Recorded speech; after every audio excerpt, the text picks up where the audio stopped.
వీళ్ళకు ఇక్కడే కట్టగలుగుతారా లేకుంటే పక్కన ఎక్కడ కడతారా ఇంట్లో?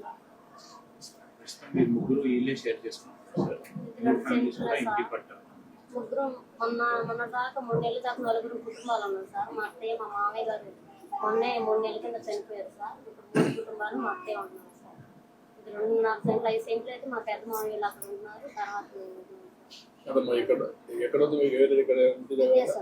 ఇదే ఏం లేదు సార్. 2.5 సెంట్లు సార్. ఇది ఈ సెంట్లు 4 సార్. వీళ్ళకి ఇంటి స్థలం అలాగే హౌసింగ్ శాంక్షన్ కూడా ఇంటి జాగాలు ఉన్నాయి ఊర్లో. సార్ ఎక్కడ ఉంది? ఖాళీ సార్. లేఅవుట్లో ఖాళీ. లేఅవుట్లో ఖాళీ ఉంటే అక్కడ పోగలుగుతారా? ఒకరిద్దరు ఇక్కడే ఉండాలి కదమ్మా. మీకు మళ్ళా గొడవలు లేకుండా నీటికి ఇల్లు కట్టిస్తే ఒకరిక్కడ ఉండి ఇద్దరు అక్కడికి వెళ్తాం. Okay sir. అది మీకు ఆమోదయోగ్యమా? వెళ్తాం సార్. వెళ్తారా? ఏంటా చాలా ఇబ్బందిగా ఉంటుంది సార్. ఎందుకమ్మా ముగ్గురికి 3 ఇళ్ళు కట్టిస్తారు. పిల్లలు కూడా పైకి వస్తారు. పిల్లలు కూడా పైకి వస్తారు కాబట్టి ముగ్గురికి 3 ఇళ్ళు కట్టి అక్కడే ఇస్తారు.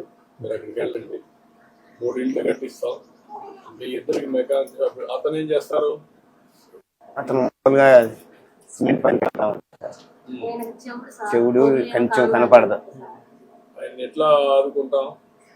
పింఛన్ పెట్టిద్దామని పింఛన్ పెట్టారా? పెట్టాలి. రాలా.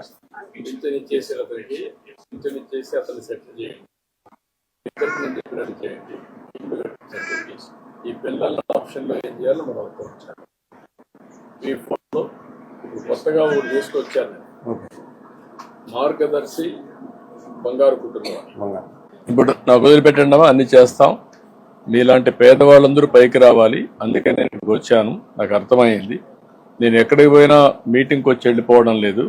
మీ సమస్యలు అర్థం చేసుకొని మీ సమస్యల ద్వారా రాష్ట్రంలో అందరి సమస్యలు పరిష్కారం చేయాలని, అందులో పేదవాళ్ళని నిరుపేదల్ని పైకి తేవాలని కాబట్టి అన్నీ చేస్తాం.